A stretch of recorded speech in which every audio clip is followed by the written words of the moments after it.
Mama, we should enjoy a little before the wedding. And it's not like I'm going alone. All my friends are going with me. Their families have also given them permission. Amina was trying to persuade her mother, but her mother's disapproving tone didn't falter. Daughter, your wedding is just 2 months away, and there is still so much to do. We are not so broad minded that we'd let a young girl go alone with friends to visit mountains. Your father would never allow it, and it's best you don't even bring it up to him. Otherwise, his anger will come down on me as well. You know how upset he gets about these things. You weren't even allowed to go to university on your own, and now you're talking about a mountain trip? Amina's mother said sternly. Mama, please let me go. After this, I'll get married, and you know how conservative Uncle's family is. The boy I'm marrying has never even been out of the city. What's he going to show me? Amina's thoughts immediately shifted to Sarfraz, her fiancé, who was even more old-fashioned than her father and had a temper to match. Don't talk like that, Amina. He is your future husband. You need to learn to respect him. And if the men in our house place restrictions on us, it's for a reason. Why don't you understand that young girls going out alone for such trips is just not appropriate?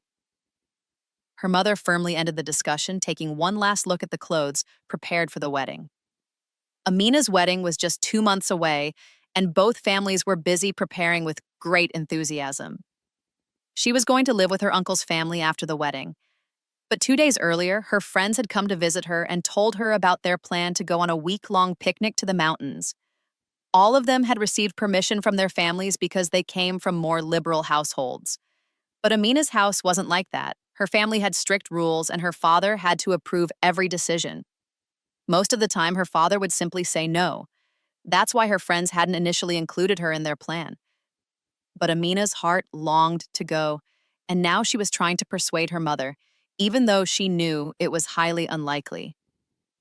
Her mother had finished tidying up and went to the kitchen. Amina followed her there. Mama, you must have had so many dreams before you got married. So many things left unfinished. If you had fulfilled those dreams back then, maybe today you wouldn't have to live with so many sacrifices. If I can go on this trip, it will be the one thing I do before my own life changes forever. Amina's words touched a nerve. Her mother had always wanted to pursue fine arts, but she was never given permission, neither before her marriage nor after it. Her father had never allowed her to follow her passion. Amina's mother turned away, her eyes glistening with unshed tears. Daughter, don't bring up the past. Think about what would happen if you mentioned this to your father. He would be furious. Why ruin the mood? The wedding is so close. Be happy, prepare joyfully for the marriage, and focus on settling into your new home. That is our only prayer. Her mother stroked Amina's head and left the kitchen, heading to her room. Amina trailed behind her, saying, Mama, Mama. But her mother wouldn't agree. Finally, at dinner, Amina couldn't hold back anymore and brought it up to her father. Baba, all my friends are going to the mountains for a week. Can I please join them? As soon as Amina spoke, Jalal Sahab shot her a furious look. Have you lost your mind? You'll go alone? Amina felt her courage drain. I won't go alone, Baba. There's a group of 6 friends. She tried hard to muster her courage and speak up. That's exactly what I mean. Girls going off with other girls. Have we reached the end of times? I absolutely will not permit this. How could you even think of such a thing? Don't you know the customs of our family? Baba left the dinner table in anger, and Mama gave Amina a stern look. Didn't I tell you, Amina, not to bring this up in front of your father? He leaves for work in the morning and only returns at night, and now, because of you, he hasn't even eaten dinner. Mama, too, left the room upset. With tears in her eyes, Amina looked toward her brother Shuja, who was just 1 year older than her. He had always supported her and never said no to anything she asked. In fact, it was because of him that she had been allowed to go to university. Otherwise, no girl in their family had ever gone beyond college. Marriage always followed college. But Shuja had fought the entire family on Amina's behalf, even convincing Baba. That's why Amina turned to him once again. No, Amina, this is different from going to university, girls going to another city on their own. And then you're talking about mountain regions, where I've heard jinns and such are said to dwell. There's no need for an adventure like this before your wedding. Think, what if you slipped and got hurt on a mountain? Shuja firmly refused, leaving no room for discussion. Shuja Bhai, please don't say that. You know everything is properly booked with a guide accompanying us. It's not like the old days when we'd wander in the mountains without any safety measures. Everything is organized now. Amina pleaded again. Shuja Bhai, please, you have to help. What can I do, Amina? It's beyond my control. Baba will never agree. Amina quickly came up with another idea. Fine, then come with me. If you go, Baba will agree. Shuja looked at her with surprise. How can I go? Don't you know my exams are coming up? Plus, I have a job. I can't take any leave. And besides, what would I do among a group of girls? Just postpone this plan. After the wedding, I'll talk to Sarfraz. He can take you. At Shuja's suggestion, Amina threw her plate onto the table in frustration and stood up. If your Sarfraz takes me to even a single hotel, that would be a huge favor. Tears streaming down her face, she left the room and went back to her bedroom. Shuja was left deep in thought. He knew Sarfraz's nature all too well. Sarfraz was just like his uncle. He would never take Amina to any mountain area. It wasn't a matter of money. It was the rigid traditions of their household. Women were meant to remain confined within the four walls of the home. They weren't supposed to travel or explore. This was the mindset of the men in their family. Shuja, however, was a university-educated man, and his views had evolved over time. He always stood by Amina in her reasonable decisions. But this time, Amina's stubbornness was misplaced. Allowing girls to go alone to such a place was sheer foolishness. Yet, Amina had made up her mind. The next day, she didn't leave her room at all.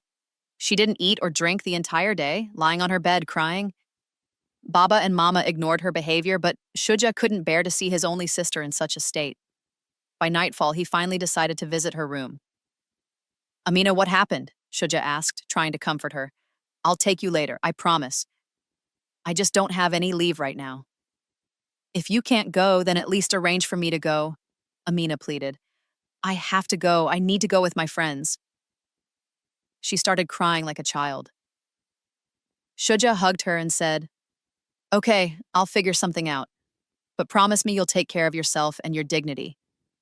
Don't do anything that would bring shame to both of us in front of Baba. You know you're getting married in 2 months. Yes, Bhai, I know, Amina replied tearfully. When did I ever refuse? I don't even like Sarfraz, but still, I bowed my head to Baba's decision. I'm going to marry a boring man who will treat me like a servant all the time, and I haven't even complained. At least let me have this much. Don't I have even this little right over my own life? I might as well be dead. Hearing this, Shuja's heart sank. Don't you dare say something like that, he warned her. I'll try to convince Baba. He then headed straight to their father's room. Amina felt hopeful. She quickly messaged her friends, I'm coming along too. She was sure Shuja would find a way to persuade Baba. When he returned to her room, he took a deep breath and said, Start getting ready. Pack my things too. Amina's happiness knew no bounds. She quickly packed both their belongings. It felt like the most exciting trip of her life because she knew she'd never have another chance to travel like this once married to Sarfraz. After 10 hours, they arrived in Lahore. Shuja's friend picked him up, and Shuja dropped Amina off at the hotel where her friends were staying. Before leaving, he gave her a long list of instructions. Keep me updated. Message me about everything. If you need anything, call immediately. Don't get hurt and don't do anything reckless. Bhai, I'm not a child. I'm 22, a grown woman. I understand what's right and wrong. I've graduated from university. Why are you so worried? Amina laughed, seeing how anxious her brother was. Why wouldn't I worry? I've never left my young sister alone like this before, Shuja replied, concern clear in his voice. Then he left with his friend Kamran to head home. That night, the group rested. Early the next morning, a travel agency representative arrived to pick them up. They first traveled by coaster to reach the mountain regions. From there, they switched to a jeep to explore the mountainous terrain.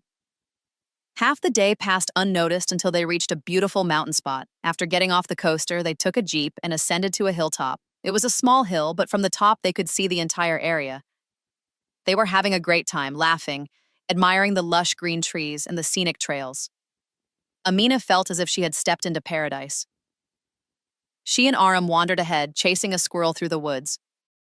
Without realizing it, Amna went much farther than she intended, leaving Aram behind. The uneven terrain made walking difficult, but the sight of the squirrel made Amina run after it like someone enchanted. Eventually, the squirrel disappeared, and Amina found herself at a loss. When she turned back, she couldn't find her way. Just then, another group arrived. This one included some young men. Seeing Amina alone, they looked surprised. Amina quickly asked them for help, and one of the young men stepped forward, extending his hand. As soon as the man spoke, "My name is Vishal. I can help you. Where do you need to go?" Amina placed her hand on her chest, lowered her gaze, and politely greeted him instead of shaking his hand. She then explained which direction she had come from. Vishal left the rest of the group and began guiding her back the way she had come. It appeared that they had marked their path, which is why he knew how to return. Before long, Amina was back with her friends, who had been panicking in her absence. As soon as they saw her, they scolded her harshly. Amina, with an innocent look on her face, explained, "I didn't realize while chasing the squirrel." After thanking Vishal, Amina noticed him observing her carefully. She was a very beautiful and innocent-looking girl who had gotten quite scared after losing her group. Vishal's eyes briefly scanned her from head to toe, then he smiled and turned to leave. The group then boarded the coaster and headed to their next destination. The journey was dotted with picturesque stops along the way. The bus would occasionally pull over at scenic spots where they'd get out, take photos, enjoy the views, and then move on. The first day passed this way, and by nightfall, they were back at their hotel. Amina made sure to keep Shuja updated by messaging him her location throughout the day. The next morning, they left Lahore and headed to Rawalpindi. They were to stay at another hotel there before continuing their journey. By the time they arrived, it was midday. After settling their luggage, Amina stepped out into the open area of the hotel. The place was stunningly beautiful, but Amina shivered in the cold. She hadn't brought her shawl. "What are you doing out here without a shawl in this cold weather?" a male voice asked from behind her. Startled, Amina quickly turned around. Seeing Vishal standing there, she felt a sense of relief. "Oh, nothing. Just looking around," Amina replied casually. Vishal offered her his shawl. "It's freezing today. You'll catch a cold and that'll ruin all your fun. You seem a bit too adventurous. If you fall sick, everything will be for nothing," he said, smiling. Amina couldn't help but smile back. "Only adventurous people come to the mountains. Otherwise, boring people just stay home," Amina said spontaneously, reminded of Sarfraz and his overly traditional ways. "That's true, but not every girl loves the mountains. Some are special. They're drawn to them," Vishal replied, leaning casually against the railing. He once again glanced at Amina, who stood there looking stunning in her blue jeans, white jacket, and matching white sneakers. She looked like a perfect picture of beauty. Shuja had secretly bought her these clothes, knowing that her usual outfits wouldn't be warm enough for the mountains. At home, she couldn't even think of wearing such clothing, but Shuja had insisted, saying that the lighter clothes would only make her sick in the cold mountain weather. Amina noticed Vishal's gaze, and in an instant she looked away, turning her attention to the stream flowing nearby. The gentle babbling of the water sounded like sweet music to her ears. "What's your plan now?" Vishal asked, continuing the conversation. "Plan?" Amina was surprised. "I don't even know. I'll just go wherever my friends go. We're here for just a week," she replied casually. "I'm here with my friends too. It was tough to get time off," Vishal shared. "But I make sure to come here every 6 months. Life feels completely different when you're looking at it," Vishal said, casting a glance at the flowing stream. "You know, this stream's beauty, its crystal clear water, it reminds me of how beautiful life can be. Life is just as pure and beautiful if you have a loving companion by your side." Vishal spoke these words softly, almost as if to himself. "A loving companion?" Amina repeated, startled, turning to look at him. "A companion who understands you, who knows you, who respects your dreams. Someone with whom every step you take feels like part of a beautiful journey." A smile spread across Vishal's face, dimples deepening as he spoke. For a moment, Amina stopped and looked at him closely. His words echoed the thoughts she had often had herself. She couldn't help but ask, "Have you ever been in love?" "I hadn't before," Vishal replied, gazing at her intently. "But now I think I have." His words and the way he looked at her left Amina feeling bewildered. In an instant, she understood what he meant, and a wave of panic overtook her. Without another word, she quickly turned and headed back to her room. Once inside, she closed the door and leaned against it, breathing heavily. Aram, who had been lying on the bed, sat up as soon as she saw Amina.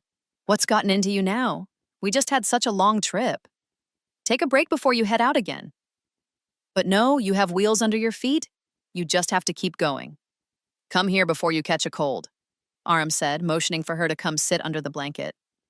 Amina silently joined her. The room was warm, the heater running, and Amina felt less of the chill now. "What were you doing outside?" Aram asked. Amina stared into the distance, her eyes empty. She shook her head and replied, "Nothing, just wandering." She fell silent again, Vishal's words still ringing in her mind. Suddenly, she pushed the thoughts aside. Her life began and ended with Sarfraz. There was no place in it for anyone else, not Vishal or anyone. So why was she even thinking about someone she'd only just met? After a short rest, she went out with her friends. By dusk, it would be dark, so they had to do all their sightseeing before then. Despite being tired, the group decided to explore some more. They walked along uneven paths, snapping photos, laughing, and enjoying themselves. At one point, Amina saw Vishal's group again, but she deliberately avoided them. She reminded herself to stay away from him. But sometimes, fate seems to pull us closer to the very people we try to keep our distance from. That day passed without incident. But the next morning, Amina was up before her friends. She had already performed her Fajr prayer and left her room. She wanted to make the most of this week, live it fully. Her friends, on the other hand, were still catching up on their sleep, but Amina's sleep had fled. She felt like she needed to live her whole life in this single week. So, putting on her sneakers, she stepped outside and started walking briskly along a paved path. The rapid pace made the cold more bearable. A boy who worked at the hotel had mentioned to her that there was a small, beautiful hill up ahead with a waterfall flowing from it. However, the place was quite far, and very few tourists went there because it was such a long trek. There were no jeeps or vehicles on that path. It was dotted with gorges and narrow ridges. Hearing about the beautiful waterfall, she couldn't resist. Without telling anyone, not even Aram, who was still asleep, Amina ventured out alone. The waterfall area was deserted, perhaps because she had left so early in the morning that no other tourists had arrived yet. She found herself in a quiet, remote place and sat near the cascade, lost in thought. Memories of her life played in her mind, interwoven with thoughts of Sarfraz. If only some miracle would free me from Sarfraz, she thought, her heart heavy. Spending her life with a man who viewed women as mere servants seemed unbearable. As she sat there, contemplating how she might never visit a place like this again, she suddenly felt a hand on her shoulder. Startled, she turned to see a strange-looking young man. He had long hair that draped over his shoulders, rings on his fingers, and clothing that clearly marked him as a spoiled, wealthy troublemaker. Behind him, a few other boys stood at a distance, their eyes fixed on her. It seemed they were friends who had taken advantage of Amina's solitude. "What's wrong, princess? Feeling down?" the young man said, pressing harder on her shoulder. Amina, now thoroughly alarmed, pulled back. "What is this nonsense? Who are you? What kind of behavior is this?" she asked, her voice shaking as she realized how alone she truly was. "I thought I'd keep you company. You seem lonely," he said, taking 2 steps closer. Amina instinctively stepped 2 steps back. "Shamir, have some fun with her. We'll wait over there." "Maybe we'll find one of her friends too," one of the boys shouted before turning away. Hearing this, Amina began trembling with fear. Her legs felt weak as she backed closer to the edge of the stream. The sound of rushing water grew louder in her ears. When she looked back, she realized she was already at the water's edge, with the young man advancing step by step. She saw no way to escape. Tears welled up in her eyes. "Listen, I'm here with my group. Leave now or I'll scream and gather everyone." Amina tried to sound assertive, hoping to scare him off. "Don't shout. Don't you know it's only 7 in the morning? Tourists don't come this early, and there's no point further ahead for them to visit. Even the locals hardly come here. Haven't you heard that this place is famous for being haunted?" he sneered, trying to frighten her further. Amina's breath caught in her chest. In her mind, she instinctively thought, Shuja bhai. She desperately wished her brother was there. The boy stepped even closer. She couldn't step back any further, as doing so would cause her to fall into the fast-flowing stream. Then, before she could react, he grabbed her by the waist, pulling her toward him and trapping her in his arms. Amina let out a muffled scream. Suddenly, someone struck the boy from behind. He stumbled and fell. As he hit the ground, Amina's eyes met Vishal's. Without a word, Vishal grabbed her hand and signaled for her to run. The two of them bolted, running as fast as they could. They didn't know which path they were taking, but they just kept moving. The route they had originally come from was blocked by the boys' friends, who were too preoccupied with drinking to notice Vishal approaching earlier. That was how he had been able to reach Amina in time.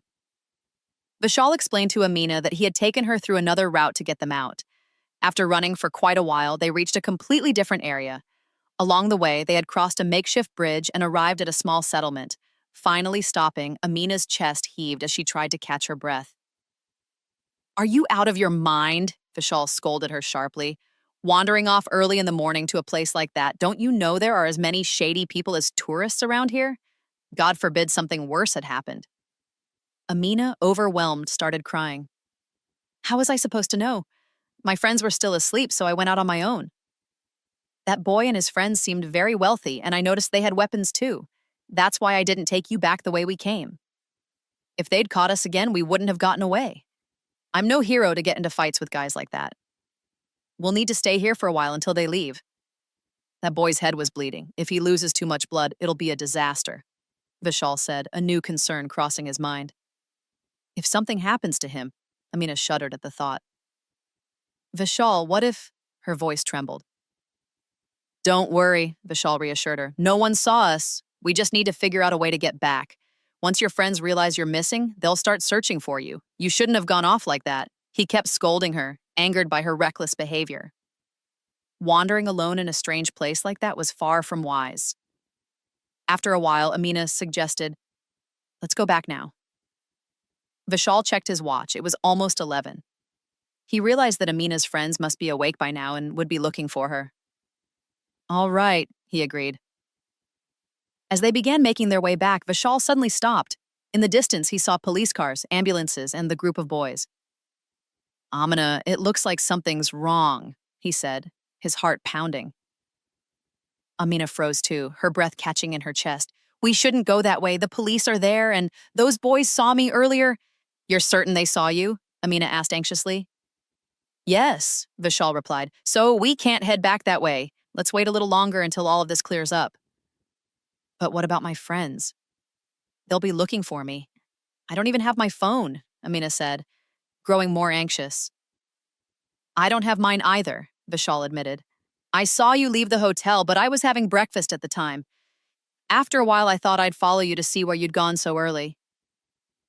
By the time I reached you, you'd already landed yourself in trouble. We'll have to wait a bit longer."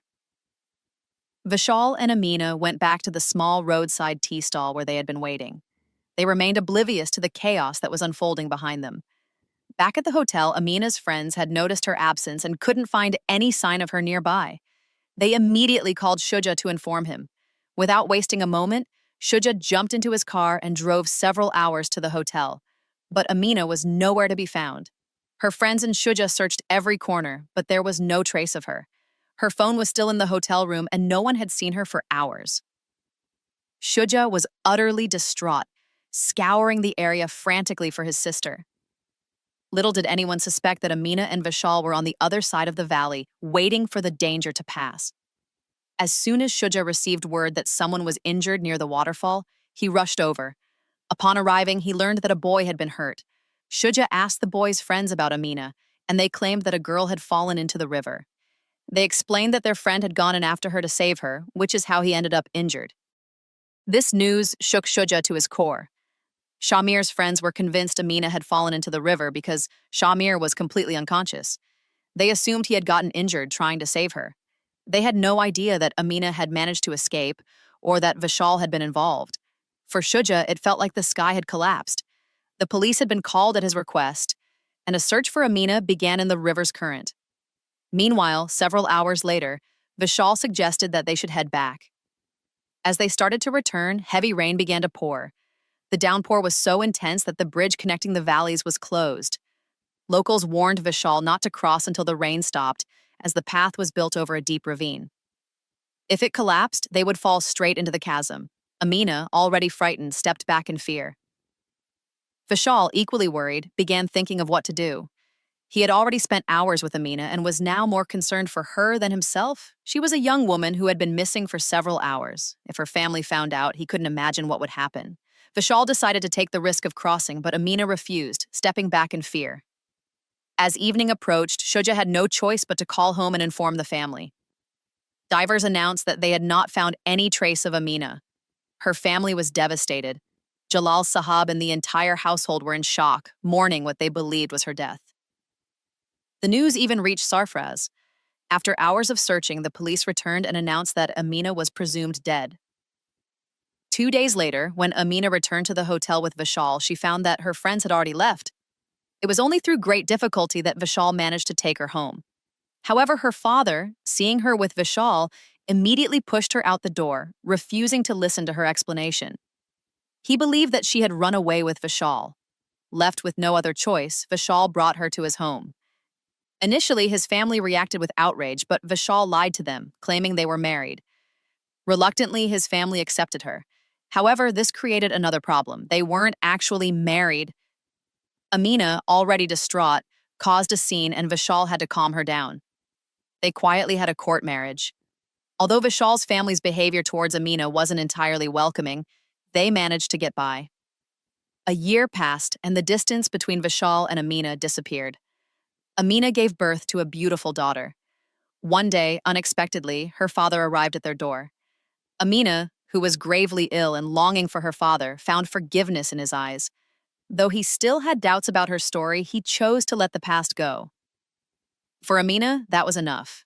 Today, she lives a good life with Vishal, but the experience taught her that mistrust can cause irreparable damage. Had Vishal not turned out to be a good person, Amina's story could have ended very differently.